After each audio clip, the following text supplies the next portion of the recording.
குழி பணியாரம் முட்டை மசாலா எப்படி பண்ணலான்னு பார்க்கலாமா?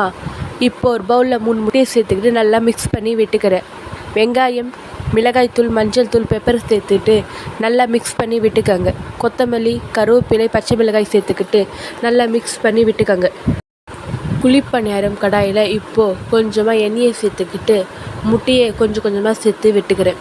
கொஞ்சமாக வெந்த அப்புறமா திருப்பி விட்டுக்கோங்க. இப்போது 2 சைடும் நல்லா வெந்துருச்சு. இப்போது ஒரு பிளேட்டில் எடுத்து வச்சுக்கிறேன். இன்னொரு கடாயில் கொஞ்சமாக எண்ணெயை சேர்த்துக்கிட்டு சோம்பு சேர்த்துக்கிட்டு வெங்காயத்தை சேர்த்துக்கிறேன். நல்லா வதங்கின அப்புறமா இந்த மாதிரி கலர் சேஞ்ச் ஆன அப்புறமா இஞ்சி பூண்டு பேஸ்ட் எடுத்து சேர்த்துக்கிறேன். தக்காளி, கொத்தமல்லி சேர்த்துக்கிட்டு நல்லா மிக்ஸ் பண்ணி விட்டுக்கோங்க. மிளகாய்த்தூள், மஞ்சள் தூள், மல்லித்தூள், பெப்பரை சேர்த்துக்கிட்டு நல்லா மிக்ஸ் பண்ணி விட்டுக்கோங்க. இப்போது நான் கொஞ்சமாக தண்ணியை சேர்த்துக்கிறேன். தண்ணி நல்லா கொதி வந்த அப்புறமா நான் முட்டையை ஒன்றா இதில் சேர்த்துக்கிறேன். சேர்த்துக்கிட்ட அப்புறம் நல்லா மிக்ஸ் பண்ணி விட்டுக்கோங்க. இப்போ ஸ்டோவை நான் சிம்மில் வச்சுக்கிட்டு 5 நிமிஷம் நல்லா வேகட்டும். 5 நிமிஷம் கழித்து பார்த்தா சூப்பரான முட்டை மசாலா ரெடி ஆகிடுச்சு. எப்படி வந்திருக்கு பாருங்கள். இது டிஃப்ரெண்ட்டான டேஸ்ட்டில் சூப்பராக இருக்கும். எப்போவுமே போல் நம்ம ஆம்லேட்டு அந்த மாதிரி தான் போட்டிருப்போம். இது டிஃப்ரெண்ட்டான டேஸ்ட்டில் இருக்கிறனால பசங்க விரும்பி சாப்பிடுவாங்க.